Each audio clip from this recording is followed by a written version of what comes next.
राज्यों में आर्थिकी को मजबूत किया जा सके, इसके लिए 10,000 टूरिस्ट गाइड बनाने का जो प्रावधान किया गया है, तो निश्चित रूप से राज्य के नौजवानों को इससे फायदा मिलेगा। रोजगार में क्रांति लाने का काम एलोपैथी बेस्ड एम्स बना करके पूरे देश में मोदी जी की सरकार ने किया था, जब हर जनपद में एक मेडिकल कॉलेज खोलने का निर्णय भी लिया था। साथ ही साथ उत्तराखंड जैसे राज्य को भी एक तो एम्स ऋषिकेश मिलने के साथ ही एक सैटेलाइट सेंटर इसका उधमसिंह नगर में खोलने का काम किया। अब के बजट में जो 5 आयुष बेस्ड यानी आयुष पद्धति पे बेस्ड जो all India institute of medical sciences बनाने का निर्णय है, इससे हमारा राज्य जो जड़ी बूटी आधारित राज्य है, आपने देखा है कि हनुमान जी भी कहा गया है संजीवनी हिमालय से लेके गए, तो हमारे राज्य में तो भंडार है।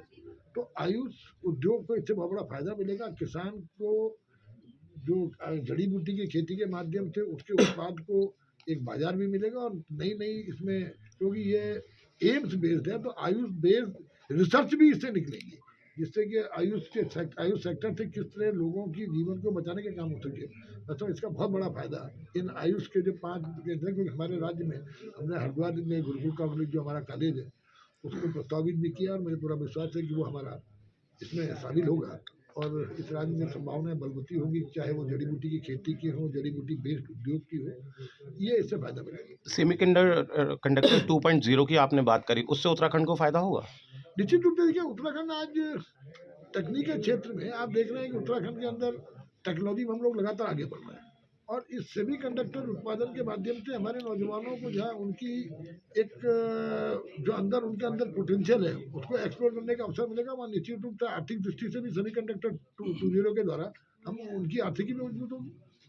इस बार का बजट सर युवाओं के बारे में आपने फोकस किया कि PSLF की मैं रिपोर्ट देख रहा था, पीरियोडिक लेबर फोर्स सर्वे की रिपोर्ट देख रहा था, जिसमें कि पिछले 2024 से लेके 23 से लेके 25 तक का जो सर्वे था उसमें 9.8 समथिंग यानी कि 100 में से 10 जो युवा है वो बेरोजगार है। क्या इस बार के बजट से वो जो दर है वो कम होने वाला है या फिर कुछ? देखिए, जब भी कोई देश डेवलपिंग स्टेज से डेवलप्ड स्टेज में जाता है, तो जो आपने अभी देखा कि 11 लाख करोड़ का बजट का प्राविधान इंफ्रास्ट्रक्चर के लिए किया गया है, तो आप अवस्थापना क्षेत्र में जब आप 11 लाख करोड़ इन्वेस्ट करेंगे तो निश्चित देखिए आप प्रत्यक्ष और अप्रत्यक्ष 2 तरह के रोजगार होता है, तो हर तरह का रोजगार इससे उपलब्ध हो। इसके अलावा जो मैंने आपसे कहा कि जो 15,000 स्कूलों में और 500 कॉलेजों में जो क्रिएटिव लैब बनाए जाते हैं, उसमें 20 लाख नौजवानों को रोजगार मिलने की संभावना।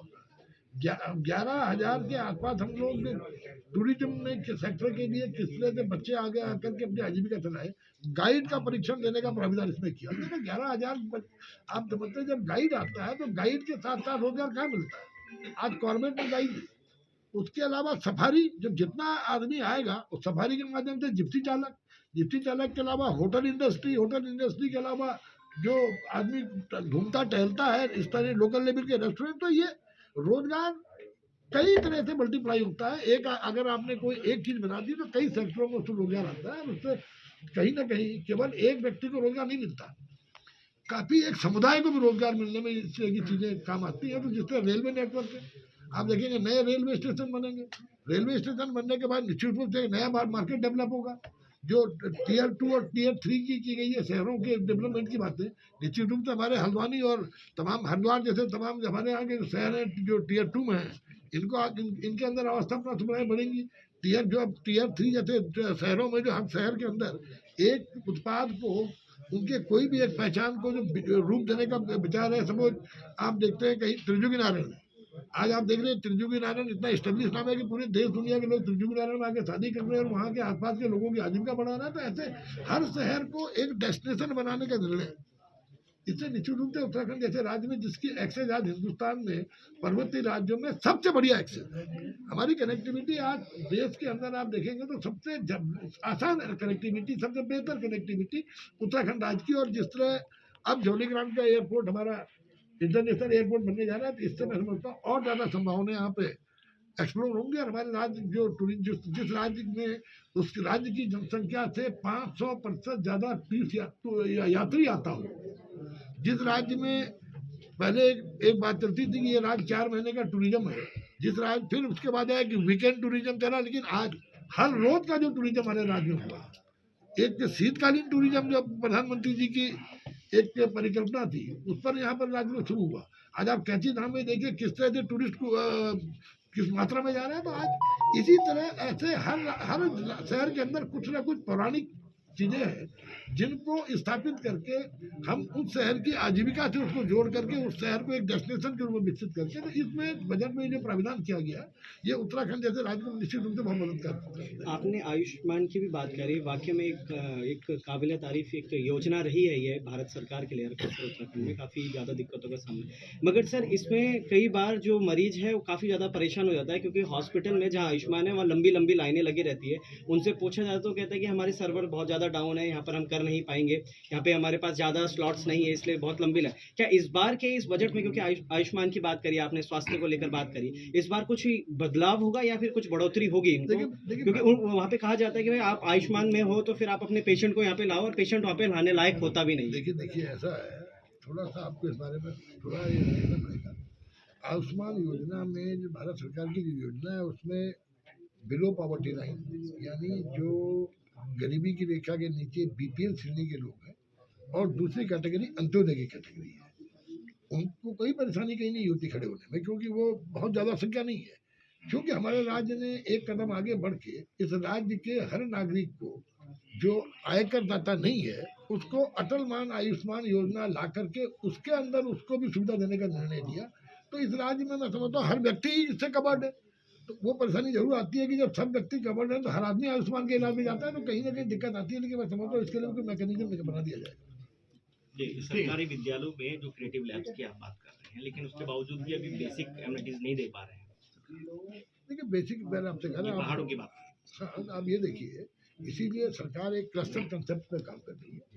तो क्लस्टर कॉलेज का कंसेप्ट ये है कि एक सर्टेन रेडियस पे सारे स्कूलों के बीच एक रेडियस तय करते हुए एक ऐसा स्कूल का निर्माण हो जिसमें सारी सुविधाएं हो, जिसमें छात्रावास का प्राविधान हो, जिसमें उस 8-10 किलोमीटर की रेडियस के सारे बच्चों को पढ़ाने का प्राविधान हो, सारे सब्जेक्ट्स हो, सारे टीचर्स हो, और धीरे धीरे करके वो जो सराउंडिंग के स्कूल जिनके लिए हमने वो क्लस्टर स्कूल बनाया, धीरे धीरे करके उन स्कूलों को बंद करके इस स्कूल को जब पूरी सुविधाएं दे देंगे ताकि एक बेहतर माहौल में, बेहतर अवस्थापना सुविधा वाले विद्यालय में, सारे सब्जेक्ट वाले विद्यालय में, सारे टीचर्स वाले विद्यालय में बच्चा जब पढ़ेगा तो उसको बेहतर एक्सपोजर भी मिलेगा और कहीं ना कहीं वो बच्चा एक भविष्य में विकसित भारत के निर्माण का सहयात्री और सहभागी बनेगा। आप एक लास्ट प्रश्न, आपने बोला कि मैं कई बिंदुओं को लेकर यहाँ से गया था और मेरे कई बिंदुओं को मान भी गया है। कुछ बिंदुओं के बारे में हम जानना चाहते हैं आपके पूरे माउंटेन ट्रेन की बात है। मैं चाहता कि तब पहाड़ में ट्रैकिंग टूरिज्म को बढ़ावा देना चाहिए, क्योंकि इससे लोगों की आजीविका बढ़ेगी। इको टूरिज्म, क्योंकि ये कहीं ना कहीं इको टूरिज्म से जुड़ा हुआ है। पर्वतीय जब आप राज्य हमारे यहाँ फॉरेस्ट का इलाका है, 71% वनाच्छादित क्षेत्र है। जब और आज ट्रैकिंग में आप देखेंगे लोगों का झुकाव बढ़ा है, क्योंकि फिजिकल एक्सरसाइज खत्म हो गई और ऐसी स्थिति में ट्रैकिंग के दीवाने इस दुनिया में बहुत ज़्यादा हो रहे हैं। तो और जितनी आइडियल लोकेशन हमारी है उस लोकेशन के नाम पर, अभी मुझे कोई बता रहा था कि उसके 5,000 केवल दो तीन उसमें उसके 5,000 ट्रैकर्स आए थे। तो ये हमारे जो अध्यक्ष जी बता रहे थे कि जो इनका ये काम कर रहे हैं 3 चोटियों में 5,000 ट्रैकर्स आए, हमारे सैकड़ों चोटियाँ। तो जब इससे ट्रेन बनेगा तो हजारों लाखों की संख्या में हमें रोजगार बढ़ेगा। इसको अपने रखा था।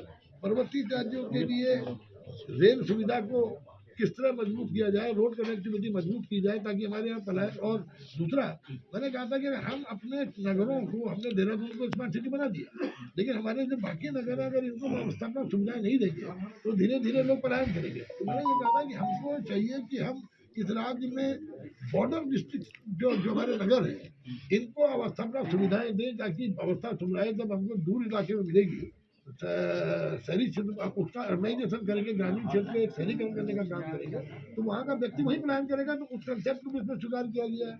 ऐसा तमाम चीजें मेरे द्वारा जो राज्य को आर्थिक मदद बढ़ाने की बात की गई थी, मैंने आपसे कहा कि इस बार 1,800 से ज्यादा हमको केंद्रांश से वृद्धि 1,800 करोड़ से ज्यादा की इस बार की गई है। तो कुल मिलाकर के जो भारत सरकार ने पूरे देश के मंत्रियों को बुलाकर जो चर्चा की थी उसमें इससे लगा कि उन्होंने ये संवाद करके कहीं न कहीं राज्य की आवश्यकताओं को समझते हुए इस बजट में उन चीज़ों पर फोकस किया। ठीक है सर, आखिरी सवाल रहेगा। आपने एक बात कही एमएसएमई के लिए, ऐसी एक बहुत अच्छी योजना थी मुद्रा लोन को लेकर, लेकिन हमें समझ में आता है कि पहाड़ी क्षेत्र और दूर दराज क्षेत्रों में जो युवा हैं वो लोग इस स्कीम के लिए उतना जागरूक नहीं है। इसके लिए कुछ आपका प्रयास रहेगा कि पहले लोगों को जागरूक हो, ताकि इससे क्या होता है कि पलायन भी एक तरह से कंट्रोल किया जा सकता है। देखिए ये बात सही है कि जो जितनी अवेयरनेस होनी चाहिए उतनी अवेयरनेस अभी हमारे ग्रामीण क्षेत्रों में नहीं है, और यही कारण है, मैं खुद ही मैंने किस्सा सुनाया था कि मैंने जो जो इमर्जिंग टेक्नोलॉजी है उस इमर्जिंग टेक्नोलॉजी को लेकर के एक तकनीकी शिक्षा मंत्री के रूप में मैंने नए नए कोर्सेज शुरू किए थे, लेकिन पहाड़ में पॉलिटेक्निक में बच्चों को उनके प्रति रुझान नहीं था, क्योंकि बच्चों को आर्टिफिशियल इंटेलिजेंस, रोबोटिक इंजीनियरिंग,